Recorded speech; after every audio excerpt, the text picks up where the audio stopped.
महाप्रभु ने इच्छा जताई कि अब हम तीर्थ यात्रा करना चाहते हैं। जब हम तीर्थ यात्रा करते हैं तो हमारा हृदय पवित्र होने लगता है। पवित्र हृदय ही भगवान का भजन करता है। पवित्रता जब अंदर प्रवेश करेगी तो आपके अंदर खुद दोषों के त्याग की बात आ जाएगी। एक भगत जी रोज पेपर पढ़ते हैं और जब वृंदावन आए खुद उन्होंने कह दिया कि मुझे अब पेपर नहीं पढ़ना। जीवन भर हो गया नियम पूर्वक पढ़ते हुए, बोले अब मुझे नहीं पढ़ना। जब वृंदावन आया हूं तो मुझे भगवान का भजन करना है, भगवान की बातें पढ़। क्या हुआ?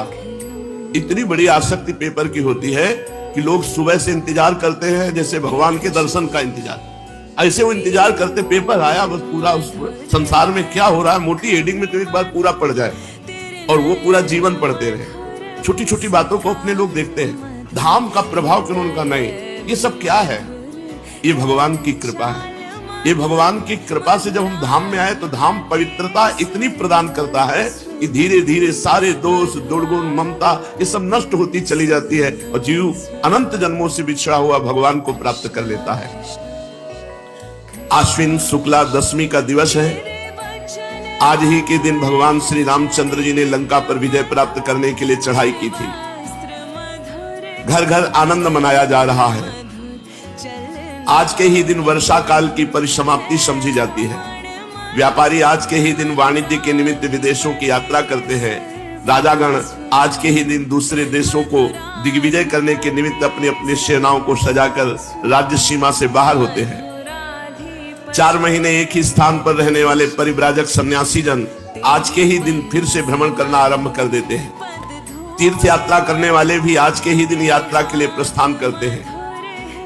अब की नवद्वीप में बहुत से यात्रा गया धाम की करने जा रहे थे, तो गौरांग महाप्रभु के मौसा पंडित चंद्रशेखर भी गया धाम को जाना चाहते थे। उन्होंने अपनी इच्छा निमाई को जताई। सुनते ही निमाई बड़ी प्रसन्नता प्रकट की और सची माता की आज्ञा लेकर चैतन्य महाप्रभु भी अपने स्नेही छात्रों के साथ गया जी की यात्रा का निश्चय किया। सब सामान जुटाकर अन्य लोगों को साथ लेकर ये गया धाम के लिए चल पड़े। इस प्रकार अपने सभी साथियों के साथ आनंद मनाते और प्रेम में श्री कृष्ण कीर्तन करते हुए मंदार नामक स्थान पर पहुंचे। इन स्थान में पहुंचकर इन्हें बड़े जोर से बुखार आ गया। इनके साथी इनकी ऐसी दशा देखकर बहुत अधिक चिंतित हुए। भांति भांति के उपचार करने लगे, किंतु इन्हें किसी प्रकार भी लाभ नहीं हुआ। अंत में इन्होंने अपनी औषधि अपने आप ही बताई। इन्होंने कहा मेरी व्याधि इन प्राकृतिक औषधियों से नहीं जाएगी। यह रोग तो असाध्य है, एकमात्र इसकी औषधि है भगवान की कृपा। भगवान की प्रसन्नता से ही ये रोग जाएगा। यदि भजन करने वाले वैष्णवों की पूजा की जाए तो भगवान की कृपा प्राप्त हो जाती है। जो ब्रह्म ऋषि जन है, जो वैष्णव जन है, यदि इनकी चरण सेवा हो तो भगवान प्रसन्न हो जाते हो। भगवान प्रसन्न हो जाए तो सब रोग दोष मिट जाते हैं। भगवान ने स्वयं कहा है कि अग्नि और ब्राह्मण ये मेरे 2 मुख हैं। नाहम तथाग्नि यजमान वीर विताने अच्युतो घृतप लुत मदन दुतभुंक्त मुखेन। अग्नि में खूब आहुति देने से मैं उतना प्रसन्न नहीं होता जितना बढ़िया खीर और घी टपटपाता हुआ हलवा ब्रह्म ऋषि और वैष्णव जन को पवाया जाए तो मैं जितना प्रसन्न होता हूं उतना अग्नि में आहुति देने से नहीं प्रसन्न होता। तो चैतन्य महाप्रभु ने कहा कि अगर यहाँ के वैष्णव और ब्राह्मणों की पूजा की जाए, उनकी चरण रज हमारे शरीर पर लगाई जाए तो हमारा रोग दूर हो जाए। महापुरुष वही आचरण करवाते हैं जिनसे जगत का मंगल होता है। एक विद्यार्थी ने प्रश्न किया, गुरुजी जो ब्राह्मण नहीं है, केवल ब्रह्म बंधु है, अर्थात केवल ब्राह्मण कुल में जन्मा है और ब्राह्मणों के आचरण नहीं करता, संध्या गायत्री शास्त्र से क्योंकि मर्यादा के अनुसार वो ब्राह्मणत्व तो नहीं धारण करता, तो क्या उनका भी इतना ही आदर है जितना आप कहते हैं कि वैष्णव और ब्राह्मणों की चरण रज मिल जाए तो हमारा शरीर निरोग हो जाए? हम तो समझते हैं जो ब्राह्मण कुल में जन्मे हैं और ब्राह्मणों का आचरण नहीं करते तो वो काठ के हाथी है, उनमें ब्राह्मणत्व ही नहीं है। जैसे काठ के हाथी से हाथी पने का कोई काम नहीं चलने का, उसी प्रकार जो धर्म कर्महीन ब्राह्मण है वो नाम मात्र का ब्राह्मण है, वो आदर का पात्र नहीं हो सकता। थोड़ी देर चैतन्य महाप्रभु चुप रहे और कहा एक प्रकार से तुम्हारा कथन ठीक है। जो अपने धर्म कर्म से रहित है वो तो दूध न देने वाली बंध्या गौ के समान है, उससे संसारी स्वार्थ कोई सध नहीं सकता। फिर भी जो काम हम भाव से करते हैं उसमें लाभ मिलता है। जैसे वो कर्म धर्म नहीं जानता, लेकिन हम भाव से पूज रहे हैं कि ये ब्राह्मण है, ये वैष्णव है, तो हमको हमारे पूजन का लाभ मिलेगा क्योंकि हमने उस पर भाव किया। वो धर्म कर्महीन है तो वो भोगेगा, हमने भाव किया तो हमारा मंगल हो जाएगा। जो श्रद्धा के साथ शास्त्रों की आज्ञा के अनुसार अपने को ही सुधारने का सदा प्रयत्न करते हैं, उनको चाहिए कि ऐसी बातें न करें, दूसरे में दोष दर्शन न करें। संसार में कोई ऐसा नहीं जिसमें गुण दोष ना हो।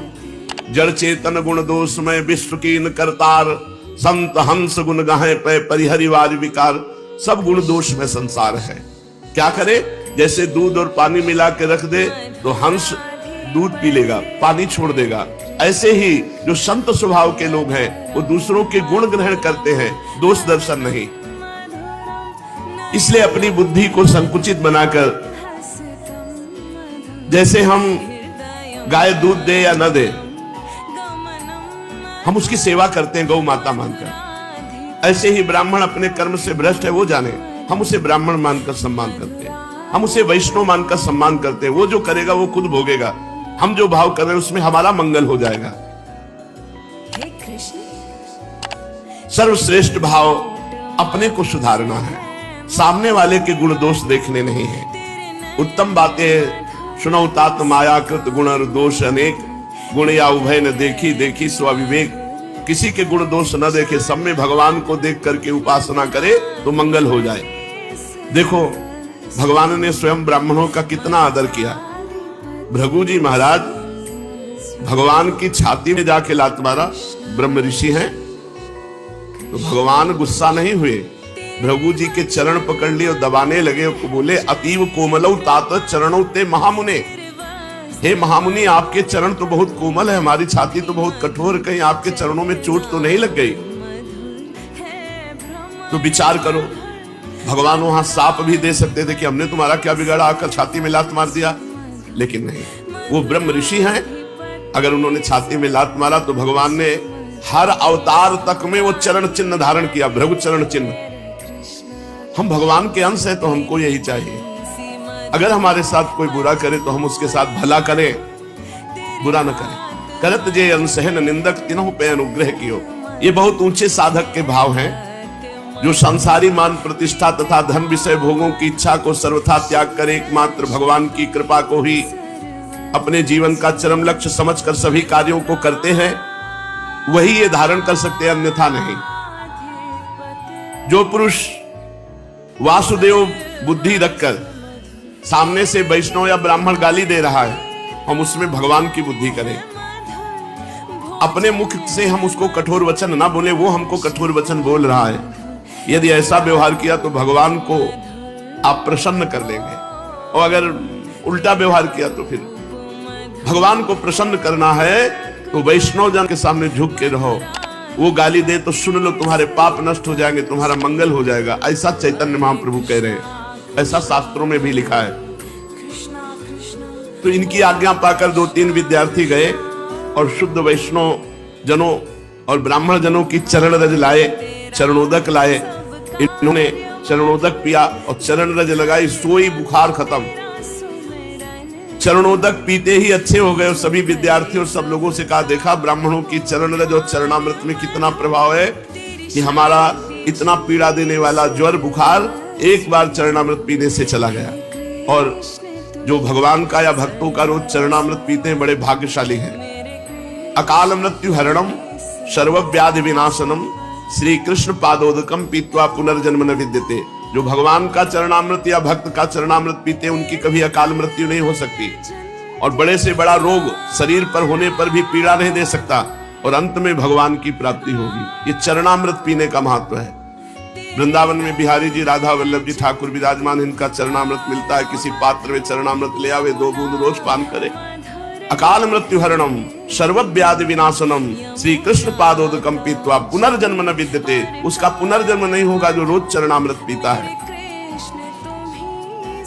अब अपने साथियों के साथ चैतन्य महाप्रभु आगे बढ़ने लगे। पुनपुना तीर्थ ये गया धाम में है।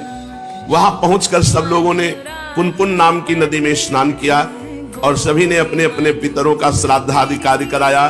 इसके अनंतर सभी श्री गया धाम में पहुंच गए। ब्रह्म कुंड में स्नान किया। देव पितृ श्राद्धादि करके चैतन्य महाप्रभु अपने साथियों के सहित चक्रवेड़ा के भीतर विष्णु पाद पद्मों के दर्शनों के निमित्त गए। ब्राह्मणों ने पाद पद्मों पर माला पुष्प चढ़ाने को कहा।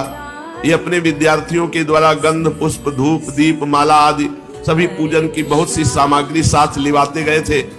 गया धाम के तीर्थ पंडा जोरों से पाद पद्मों का प्रभाव वर्णन कर रहे थे। वे उच्च स्वर से कह रहे थे, इन्हीं पाद पद्मों के धोवन से जगत पावनी मुनि मन हारणी भगवती भागीरथी गंगा उत्पन्न हुई है। इन्हीं चरणों का लक्ष्मी जी बड़ी ही श्रद्धा के साथ निरंतर सेवन करती रहती है। इन्हीं चरणों का ध्यान योगी जन अपने हृदय काल में कमल में निरंतर करते रहते हैं। इन्हीं चरणों को प्रभु ने गयासुर के मस्तक पर रखकर उसे सद्गति प्रदान की थी। असंख्य लोगों की भीड़, हजारों आदमी पाद पद्मों के दर्शन कर रहे थे और बीच बीच में जय हो के घोष हो रहे थे। पंडा लोग उनसे भेंट चढ़ाने का आग्रह कर रहे थे। बार बार पाद पद्मों का पुण्य महात्म सुनाया जा रहा था। पाद पद्मों का महात्म सुनते ही चैतन्य महाप्रभु आत्म विस्मृत हो गए। उन्हें शरीर का होश नहीं रहा। महाप्रभु के भावावेश आ गया। शरीर थर-थर कांपने लगा। अरुण ओष्ठ कोमल पल्लव की भांति हिलने लगे। आंखों से अश्रुधारा बहने लगी। उनके चेहरे से भारी तेज प्रकाशित हो रहा था। वे एकटक भगवान विष्णु के चरण कमल की ओर निहार रहे थे और वहां कौन है, क्या कर रहा है, ये सब कुछ नहीं, भूल गए। किसने स्पर्श किया, कौन पकड़े हुए, इन सब बातों का पता नहीं। वे संज्ञा शून्य से होकर कांप रहे हैं। उनका शरीर उनके वश में नहीं। वे मूर्छित होकर गिरने वाले ही थे कि इसी बीच में एक सभा को चीरते हुए तेजस्वी सन्यासी आए और उनको पकड़ लिया, गिरने से बचा लिया। फिर उनके साथियों ने संभाला, भीड़ से हटाकर बाहर ले गए। बाहर पहुंचकर कुछ होश आया।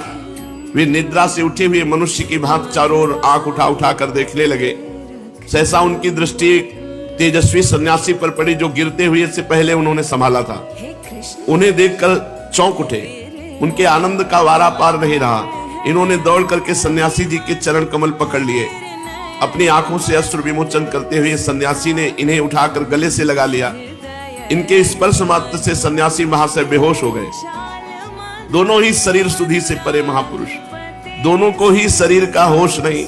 दोनों ही प्रेम में विभोर होकर अश्रु विमोचन कर रहे थे। यात्री इन दोनों के ऐसे अलौकिक प्रेम को देखकर आनंद सागर में गोते खाने लगे।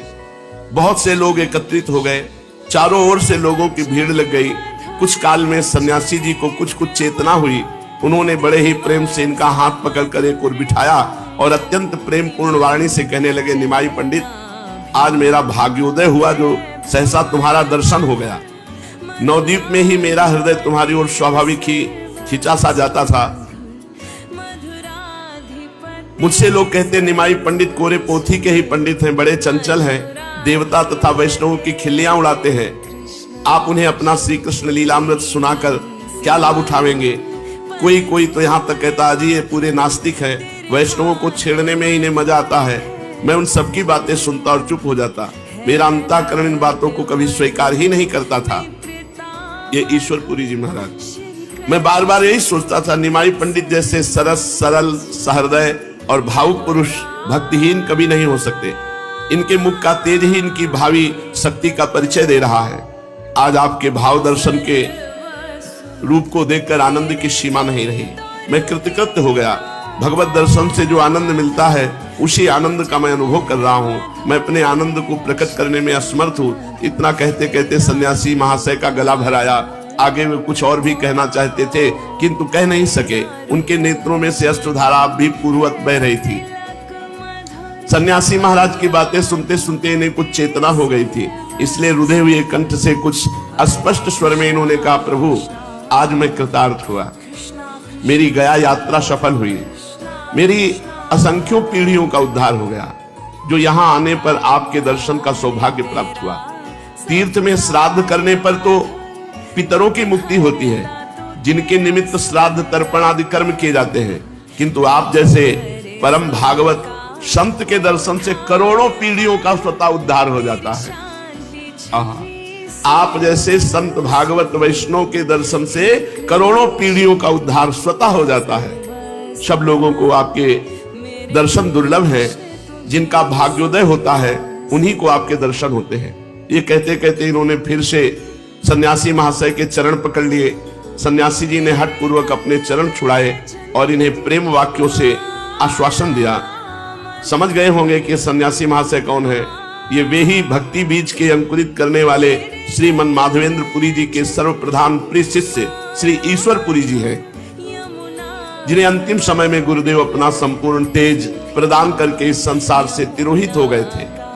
नवद्वीप के प्रथम मिलन में ही ये निमाई पंडित के अलौकिक तेज और अद्वितीय रूप लावण्य पर मुग्ध होकर इन्हें एकटक देखते रह गए थे।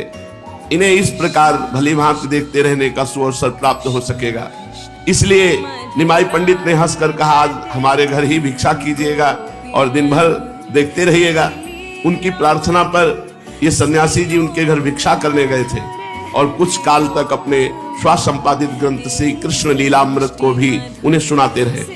तभी से पूरी महाशय के हृदय पटल पर इनकी प्रेममयी मनोहर मूर्ति खिंच गई थी।